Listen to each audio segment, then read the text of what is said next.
Hello student, NEET PYQ series का question number 49। A logic circuit provides the output y as per the following truth table. और यहाँ पे एक truth table दिया हुआ है, फिर नीचे लिखा हुआ है the expression for the output y is, और यहाँ 4 ऑप्शन दिए गए हैं। और ये जो क्वेश्चन है वह नीट 2024 में आया हुआ क्वेश्चन है। बहुत ही सिंपल क्वेश्चन है, लॉजिक गेट से लिया गया क्वेश्चन है। क्लियर? तो आइए इसको हम लोग सॉल्व करते हैं। यहां पर आउटपुट y के लिए कौन सा एक्सप्रेशन ट्रू होगा, इसे हम लोग को बताना है।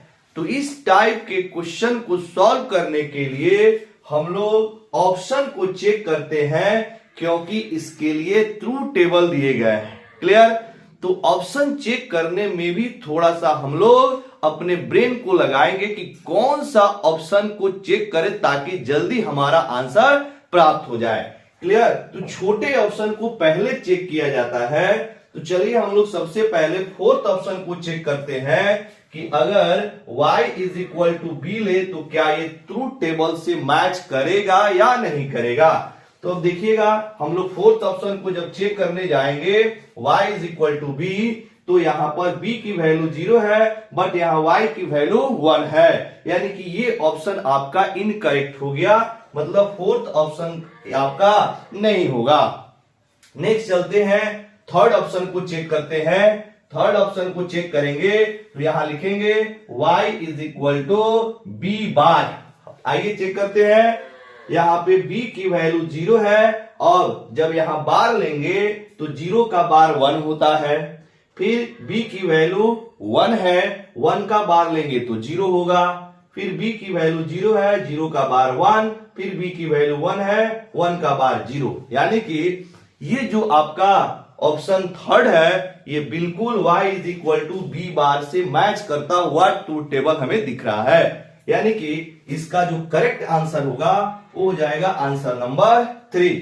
चाहे तो अब आपका ऑप्शन नंबर ए और ऑप्शन आपका पहला ऑप्शन और दूसरा ऑप्शन भी आप चेक कर सकते हैं। जब आप चेक करेंगे तो ये आपका करेक्ट आपका रिलेशन नहीं देगा। जैसे चलिए एक हम चेक करके आपको बता दे रहे हैं।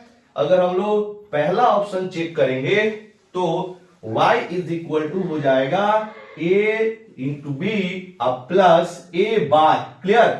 अब आइए वैल्यू रखते हैं, a 0 और b 0, तो a इंटू बी यहां पर लिखेंगे 0 इंटू 0, और फिर यहां प्लस हो जाएगा a का बार कितना होगा, तो a का बार यानी 0 का बार सॉल्व करेंगे 0 और 0 का बार 1, ये हो जाएगा 1। यानी कि पहला तो आपका मैच कर गया।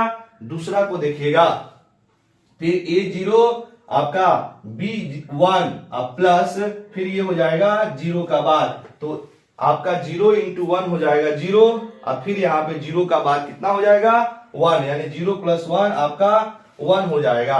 तो देखिए यहाँ पर y में 0 दिया हुआ है, यानी कि पहला भी आपका ऑप्शन इनकरेक्ट हो गया।